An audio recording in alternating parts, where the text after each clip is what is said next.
शादी में अपना बहुत काम रहेगा। क्या क्या काम रहेगा भैया? पता नहीं पिंकी, चल दादाजी से पूछते हैं। हाँ भैया चलो। आओ बच्चों।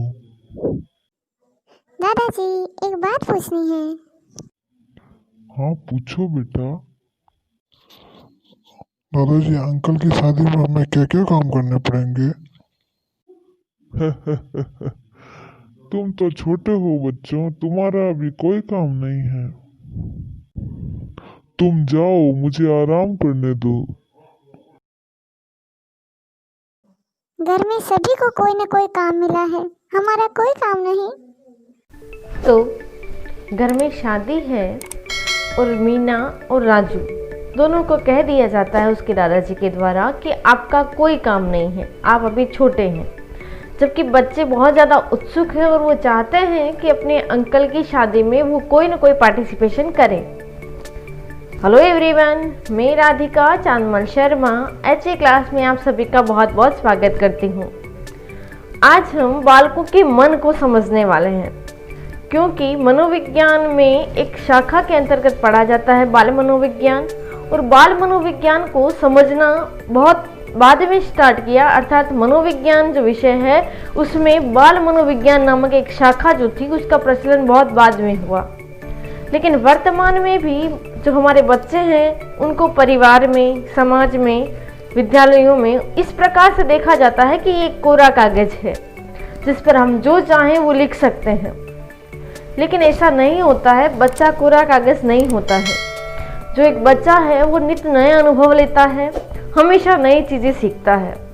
एक वयस्क जितनी चीज़ें सीखता है उससे कई अधिक चीज़ें एक बालक सीखता है अपने जीवन में। मतलब अगर हम अनुपात लगाएं या ये देखें कि एक वयस्क व्यक्ति की एक दिन में कितनी चीज़ें सीख रहा है और एक बालक एक दिन में कितनी चीज़ें सीख रहा है, तो हमें बहुत ज़्यादा ताज्जुब होगा कि एक बालक जो है वो अधिक चीज़ें सीखता है एक वयस्क व्यक्ति के मुकाबले।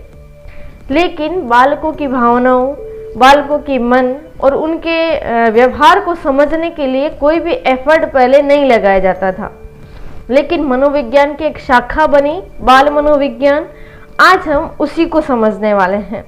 तो चलिए शुरू करते हैं। सबसे पहले समझते हैं कि बाल मनोविज्ञान क्या है। बाल मनोविज्ञान दो शब्दों से मिलकर बना है, बाल और मनोविज्ञान। बाल से अभिप्राय यहाँ हमारे सिर के बाल से नहीं है। बाल का अर्थ है बालक और मनोविज्ञान का अर्थ है मन का विज्ञान। मनोविज्ञान का अर्थ मन का विज्ञान, ये केवल और केवल इसका शाब्दिक अर्थ है। बाकी मनोविज्ञान का जो अर्थ है उसके लिए हम ऑलरेडी एक क्लास ले चुके हैं जिसमें हम समझ चुके हैं कि मनोविज्ञान क्या है। हमने मनोविज्ञान की विकास यात्रा को उसमें समझा था। अगर आपने वह वीडियो नहीं देखा है तो इस वीडियो के डिस्क्रिप्शन में आपको उसकी लिंक मिल जाएगी, या फिर वीडियो के अंत में वह वीडियो आपको मिल जाएगा। मनोविज्ञान को मन का विज्ञान कहा जाता है, ये मनोविज्ञान का शाब्दिक अर्थ है। बाकी मनोविज्ञान को व्यवहार का विज्ञान कहा जाता है।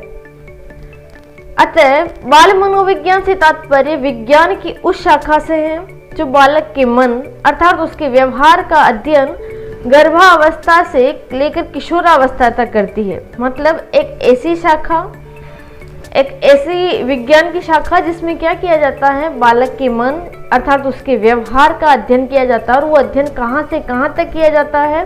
वो अध्ययन किया जाता है बच्चे के गर्भावस्था से लगाकर भ्रूण अवस्था से लगा करके किशोरावस्था तक उसका अध्ययन किया जाता है, उसके बाल मनोविज्ञान के अंतर्गत रखा जाता है। क्योंकि जो किशोर बच्चा होता है उसे ही हम बालक कह सकते हैं, उसे ही हम बच्चा कह सकते हैं। किशोरावस्था के बाद का जो व्यक्ति होता है उसे हम प्रौढ़ कहते हैं, या फिर व्यक्ति जो है वो यूज में किया जाता है, बालक शब्द यूज में नहीं किया जाता है। अब हम बात करते हैं बाल मनोविज्ञान की परिभाषा की, जिसमें हम बात करेंगे सबसे पहले क्रो एंड क्रो के अनुसार बाल मनोविज्ञान। क्रो एवं क्रो के अनुसार बाल मनोविज्ञान वह वैज्ञानिक अध्ययन है जो व्यक्ति के विकास का अध्ययन गर्भावस्था की प्रारंभिक अवस्था से लगाकर किशोरावस्था तक करता है। मतलब वो भ्रूणावस्था जो होती है उसकी प्रारंभिक अवस्था से ही क्या कर देते हैं, बाल मनोविज्ञान जो है उसको समझना शुरू कर देते हैं। और उसके बाद वो किशोरावस्था तक बच्चे का क्या करते हैं, अध्ययन करते हैं। ऐसी जो विज्ञान की शाखा है वो बाल मनोविज्ञान कहलाती है। उसके बाद नेक्स्ट कोटेशन है जेम्स ड्रेवर के अनुसार। जेम्स ड्रेवर ने कहा है कि बाल मनोविज्ञान मनोविज्ञान की एक शाखा है। क्रो एंड क्रो ने कहा था कि बाल मनोविज्ञान वह वैज्ञानिक अध्ययन है, जबकि जेम्स ड्रेवर जो है उन्होंने कहा है कि बाल मनोविज्ञान मनोविज्ञान की वह शाखा है जो प्राणी के विकास का अध्ययन जन्म से परिपक्व अवस्था तक करती है। अब यहाँ जेम्स ड्रेवर ने जो गर्भावस्था है अर्थात जो भ्रूणावस्था है उसको छोड़ दिया है। जेम्स ड्रेवर ने कहा कि हम बच्चे का अध्ययन उसके जन्म से प्रारंभ करेंगे और जन्म से लगा करके परिपक्व अवस्था तक हम उसका अध्ययन करेंगे।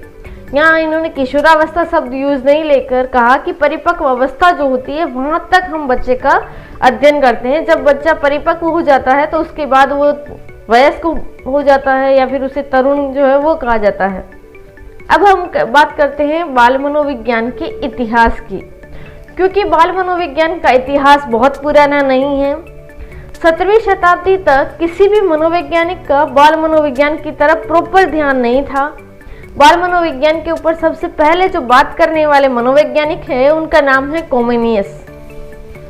17वीं शताब्दी में कोमेनियस ने 1626 में सर्वप्रथम बालकों के जीवन चक्र का अध्ययन आरंभ किया। सबसे पहले इन्होंने क्या किया, 1626 में बालकों के जीवन चक्र को समझना आरंभ किया। इससे पहले मनोविज्ञान में समझा जाता था कि व्यक्ति जो है वो कोई भी व्यवहार कर रहा है उसके पीछे के कारण क्या है, लेकिन कोमेनियस ने प्रारंभ कर दिया बालक के जीवन चक्र का अध्ययन करना। उसके बाद 1657 में बालकों के अध्ययन के लिए 2 पुस्तकें लिखी। कोमेनियस की जो ये 2 पुस्तकें थी उसमें जो पहली पुस्तक थी उसमें प्राथमिक शिक्षा के बारे में बताया गया था कि बच्चे को प्राथमिक शिक्षा किस प्रकार से देनी चाहिए और बच्चे के लिए प्राथमिक शिक्षा क्यों जरूरी है।